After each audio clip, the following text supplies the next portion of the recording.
લોખંડવાલા સંઘમાં આજે પહેલી વાર એક ધર્મ ગ્રંથનું અધ્યયન શરૂ થાય છે. એક ધર્મ ગ્રંથનું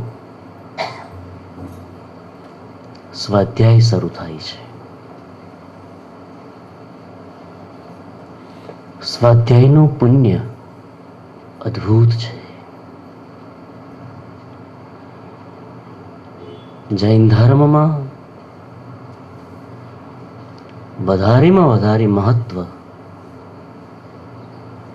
જ્ઞાનનું છે, સ્વાધ્યાયનું છે. હમણાં જે તમે ગાથાઓ બોલી ગયા એ ગાથાઓમાં એક પંક્તિ પણ બધા બોલ્યા, પઢમ નાણ તો દયા. જૈન ધર્મ શેનો ધર્મ છે? એ દયાનો ધર્મ છે.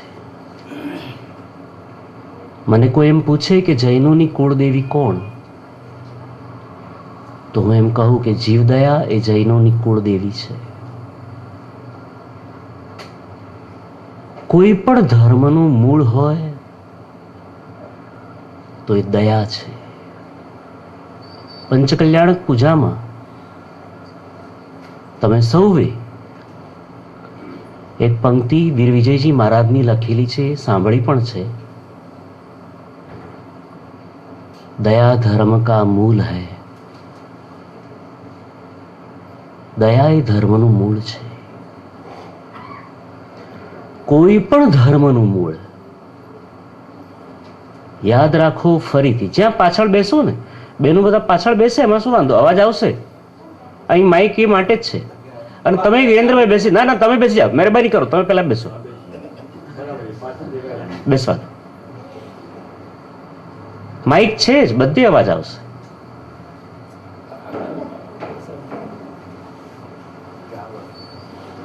નહીં નહીં, આગળ ના આવો, બેસો, બધા છૂટથી બેસો. પાછળ વિશાળ જગા છે.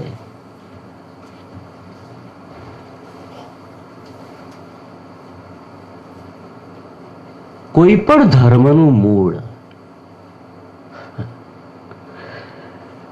કોઈ પણ ધર્મનું મૂળ દયા છે. માત્ર જૈન ધર્મનું નહીં, કોઈ પણ ધર્મનું. પણ જૈન ધર્મ એક વાતે જુદો પડે એ સમજી લો. પહેલા સ્વાધ્યાય છે, પહેલા જ્ઞાન છે. પઢમ નાણ.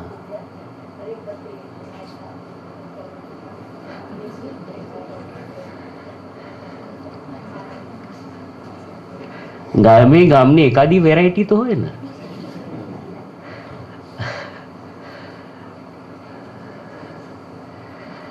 કેટલાક લોકો પોતાની હાજરી પુરાવા પણ આમ કરે.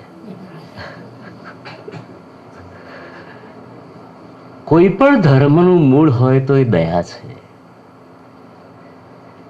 પણ જૈન ધર્મ ક્યાંક જુદો પડે. અરે જુદો પડે એટલું નહીં, એનું એક તાત્વિક ફિલોસોફિકલ કારણ, રીઝન આપે. એમ કહે કે સ્વાધ્યાયથી અનંતા ભવના પાપ ધોવાય છે. આવું આ જગતમાં કોઈ ધર્મ કહેતો નથી. કેમ કે સૌથી પહેલો વિવાદ તો પાપ વિશે છે. સૌથી પહેલી ચર્ચા દુનિયાભરના ધર્મોમાં પાપ માટે છે. કે પાપ શું છે? આ બધું જે થાય છે એ બધા જ ધર્મો એવું નથી માનતા કે પાપને કારણે થાય છે. કોઈક ધર્મનું એવું પણ કહેવું છે કે ઈશ્વર કરે એમ થાય છે. કોઈક લોકોનું એવું કહેવું છે કે 5000 વર્ષથી ચાલતી આ સાયકલ છે. કોઈકનું કહેવું એમ છે કે માણસ એટલો કમક્કલ છે માટે ભૂલ કરે છે. દરેક ધર્મનું પોતપોતાનું સ્વતંત્ર મૂલ્યાંકન છે. પણ જૈન ધર્મ દરેક ચીજોમાં કારણ આપે છે, પુરાવા આપે છે, પુરવાર કરે છે. આ વિશિષ્ટતાને કારણે જૈન ધર્મની મૌલિકતા હંમેશા દેખાઈ આવી. આ જગતમાં સૌથી પહેલું શું તો એ યાદ રાખો, આજથી તમે માત્ર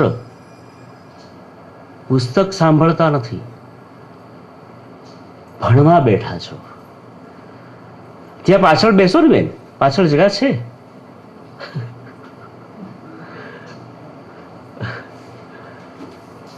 માત્ર પુસ્તક સાંભળવા બેઠા નથી, ભણવા બેઠા છો.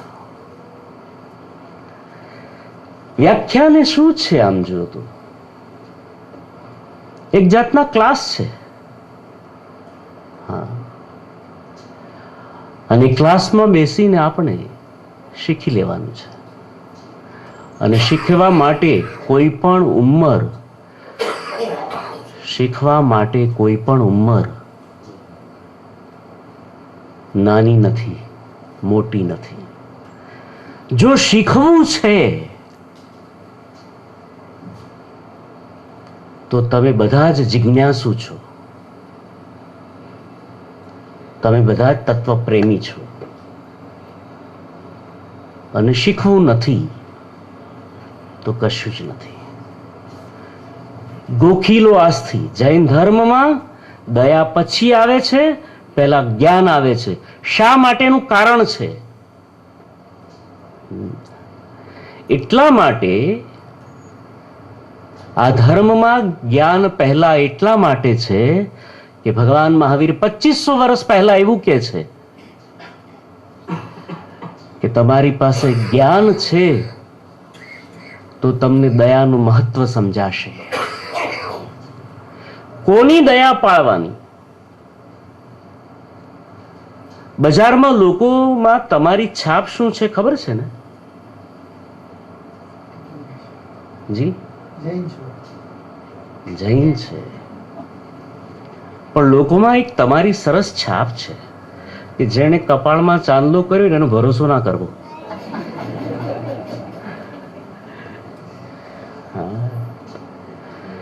બધા એવું કે છે કે કીડીની દયા પાળે, મંકોડાની દયા પાળે, પશુની દયા પાળે, પણ સાચી વાત છે ખોટી વાત છે? કે છે સાચી વાત છે. હા, પ્રત્યેક મનુષ્યની નહીં, કીડી મંકોડાની નહીં, પ્રત્યેક જીવની દયા. કોઈને પણ માટે તમારા હૃદયમાં સંવેદના જોઈએ, સહાનુભૂતિ જોઈએ, સૌજન્ય જોઈએ. અને જો એ ન હોય તો યાદ રાખો, તમે ધર્મનું પાલન નથી કરતા એવું આ જૈન ધર્મ માને છે. તમારા ભીતરમાં, તમારા હૃદયમાં દરેક લોકોને માટે પ્રેમ જોઈએ, માયા જોઈએ, લાગણી જોઈએ. અને જોઈએ હશે તો ક્યારેક ફૂટપાથ ઉપર કોઈક માણસ પડી ગયો હશે ને તો પહેલો વિચાર આવશે ને મદદ કરીએ. ક્યારેક ધંધામાં પણ કોઈકને ખોટ જતી હશે ને તો એને ઉપયોગી થવાનું ગમશે. આપણે ત્યાં શ્રીમદ રાજચંદ્રજી બહુ જાણીતા છે. મેં પહેલા પણ તમને અહીંના વ્યાખ્યાનમાં કહેલું છે કે મારા મનમાં દરેક લોકોને માટે અને દરેક ધર્મને માટે હંમેશા પ્રેમ રહે છે. જ્યાંથી પણ સારું મળે ને ત્યાંથી હું લઉં, મને ગમે. કોઈ પણ ધર્મમાં, કોઈ પણ ભાષામાં, કોઈ પણ જાતિમાં, કોઈ પણ દેશમાં સારું તો હોય જ, ખરાબ બધું હોતું જ નથી. ખરાબ આપણું મન હોય છે, ખરાબ આપણી દ્રષ્ટિ હોય છે, ખરાબ આપણો વિચાર હોય છે. સારું બધી જગ્યાએ હોય જ છે, ફક્ત એ ચૂંટતા આવડવું જોઈએ. જ્યાં છે ત્યાંથી લેતા આવડવું જોઈએ. રાજચંદ્રજીને માટેનો એક કિસ્સો સાંભળેલો હું ક્યારેય નહીં ભૂલું. એમ કહેવાય છે કે મુંબઈના ઝવેરી બજારમાં એ વેપાર કરતા હતા અને કોઈકની સાથે ધંધો થયેલો અને પછી ભાવ વધ્યા અને પેલો સામેનો વેપારી એટલો બધો મૂંઝાઈ ગયેલો કે વાત ના પૂછો. રાયચંદભાઈ રાત્રે એના ઘરે ગયા. પેલા વેપારી મિત્રને પૂછ્યું કે આપણે જે બંને કરાર કર્યો છે, એગ્રીમેન્ટ કર્યો છે, એનો પેપર લઈને હું આવ્યો છું. એટલે પેલો વેપારી ધ્રુજી ગયો. કહ્યું કે તમે કરારનો પેપર ના લાવો, એગ્રીમેન્ટ પેપર ના લાવો તો પણ મને યાદ છે, તમે ચિંતા ના કરો, અત્યારે ભાવ વધી ગયા છે, મને બહુ જ તકલીફ પડવાની છે, પણ મહેરબાની કરો, હું કોઈ પણ રીતે તમને પેમેન્ટ કરી દઈશ, તમારું જે નક્કી થયું છે એ બધું કરી દઈશ. રાજચંદ્રજીએ કહ્યું ચિંતા ના કર. એમણે ખિસ્સામાંથી પેપર કાઢ્યો, ફાડી નાખ્યો. એટલે પેલાએ પૂછ્યું કે તમે આ શું કરો છો?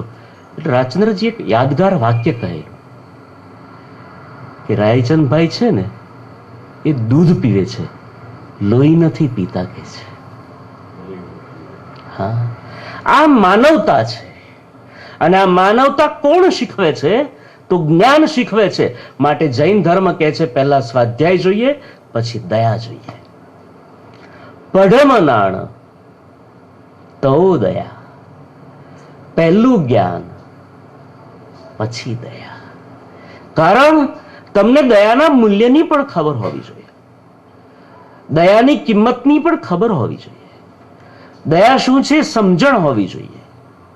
હા, એક ક્લાસમાં કોઈક વિદ્યાર્થીને ટીચરે શીખવાડી દીધેલું કે કોઈને પણ મદદ કરવી. બીજે જ દિવસે છોકરો ક્લાસમાં મોડો પડ્યો. એટલે ટીચરે પૂછ્યું કે આજે મોડો કેમ પડ્યો, આટલો બધો લેટ કેમ? પેલા છોકરાએ કહ્યું સર કાલે તમે મને શીખવાડેલું ને કે કોઈને મદદ કરવી, એટલે મેં આજે મદદ કરી. એટલે પેલા ટીચરને ગમ્યું, બહુ સરસ, તે મદદ કરી, બહુ સારું કર્યું. શું મદદ કરી? તો કે વૃદ્ધ બહેન હતી, લાકડી લઈને જતી હતી, આંધળી હતી અને રોડ ક્રોસ કરતી હતી. એટલે રોડ એક બાજુથી એને ક્રોસ કરાવ્યો, પાછો ઓરિજિનલ રોડ પર લાવ્યો, પાછો ત્યાં લઈ ગયો, પાછો અહીંયા લાવ્યો, બસ 50 વાર દોડાદોડી કરાવી કે છે. પેલી ડોસી હાંફી ગઈ. આને મદદ કહેવાય કે ના કહેવાય? આ હેલ્પ કહેવાય કે ના કહેવાય? જ્ઞાન જોઈએ, યાદ રાખો, વિવેક જોઈએ. વિવેક કોણ શીખવાડે? આ કરાય અથવા ના કરાય એ વિવેક કોણ શીખવાડે? જ્ઞાન શીખવાડે. ધર્મનું તત્વ જ્ઞાન શીખવાડે. અને ધર્મનું તત્વ જ્ઞાન શીખવાડે એ ધર્મનું તત્વ જ્ઞાન કોણ આપે છે? ગુરુજનો આપે છે. અને ગુરુજનોને પણ એ તત્વજ્ઞાન કોણ શીખવાડે છે? તો ભગવાન મહાવીર મહારાજા શીખવાડે છે. ધર્મ ગ્રંથનું વાંચન કરીએ ત્યારે સૌથી પહેલા ભગવાન મહાવીર મહારાજાને વંદન કરવાના હોય. માટે સૌ બોલો, અમારા વંદન ભગવાન મહાવીરને હોજો. ભગવાન મહાવીરને વંદન કર્યા પછી જે સુપાત્ર અને પંચમહાવ્રતધારી મહાપુરુષો આ સકળ જગતમાં વિદ્યમાન છે, એવા ગુરુજનોનો ઉપકાર પણ આપણા ઉપર ઓછો નથી. આ ધર્મ આપણા સુધી પહોંચાડવાનું કામ સાધુઓએ કર્યું, નહીતર કોણ કરત? ન કઈ સ્વાર્થ, ન કઈ લેવા, ન કઈ દેવા. મેં 2 દિવસ પહેલા પણ એક વાક્ય તમને કહેલું, સાધુઓને આપી આપીને તમે શું આપો? કાંઈ ના આપો. અને સાધુ તમને શું આપે? જીવનની દ્રષ્ટિ આપે, આત્માનું કલ્યાણ આપે, ઉન્નતિનો પંથ બતાવે, મોક્ષ સુધી પહોંચાડે. આ કોણ કરે? સાધુજનો કરે. માટે આજે એમનો પણ ઉપકાર માનવો જોઈએ. બધા જ બોલો, જે કોઈ પંચમહાવ્રતધારી સાધુ ભગવંતો છે તે સૌને અમારા વંદન હોજો. આ ગ્રંથના જે લેખક છે એમનું નામ શાંતિચંદ્ર સુરી મહારાજ છે. આ મહાપુરુષોની એક વિશેષતા છે. મને કોઈક એમ પૂછે કે ઇતિહાસ, હિસ્ટ્રી, એના દુશ્મન કોણ? એવું કોઈક મને પૂછે. અહીં તમે આટલા લોકો બેઠા છો અને પૂછે તોય હું આ જ જવાબ આપું. અને કોઈક મોટી સભા થાય ને વિદ્વાન લોકો હોય, આગેવાનો હાજર હોય ને બધાએ મને પૂછે તો હું તમને જે જવાબ આપું છું એ જ આપું. કોઈક મને પૂછે કે ઇતિહાસના દુશ્મન કોણ, તો એમ બેધડક કહું કે આખા વિશ્વમાં ઇતિહાસના દુશ્મન માત્ર જૈનો છે, બીજા કોઈ નથી. હા, ઇતિહાસ સાચવવાનું કામ આ 2500 વર્ષના દેખીતા ઇતિહાસમાં જૈનોએ કદી કર્યું જ નથી. હા, કોઈને ખબર ના હોય. અહીં તો પહેલું ચોમાસું છે એટલે અહીંની વાત આપણે કરવાની નથી, પણ એ શાંતાવાડી ઉપાશ્રય છે ને, બધા જ તમે લોકો અત્યારે ટોળામાં જાઓ ત્યાં, અને જે માણસ રોજ ઉપાશ્રયની આગળ વ્યાખ્યાનમાં સૌથી પહેલો બેસતો હોય, હા, જે માણસ સૌથી પહેલો બેસતો હોય એનું રજીસ્ટ્રેશન થયેલું હોય પેલી ટાઇલ્સ પર, હા, ત્યાં એ જ બેસે. એ નમૂનો બીજાને બેસવા પણ ન દે. જમીનમાં પણ ડ્રોઈંગ થઈ ગયું હોય એનું જ ફિટિંગ થાય. એ માણસને તમે પૂછો કે આ વર્ષે કોનું ચોમાસું છે તો એ સાચો જવાબ આપશે. અને એ જ માણસને તમે પૂછો 5 વર્ષ પહેલા કોણ ચોમાસું આવેલું, એને ખબર નહીં હોય. બીજી વાત, હિન્દુસ્તાનના કોઈ પણ સંઘમાં એ નોંધ પણ જોવા નહીં મળે કે કયા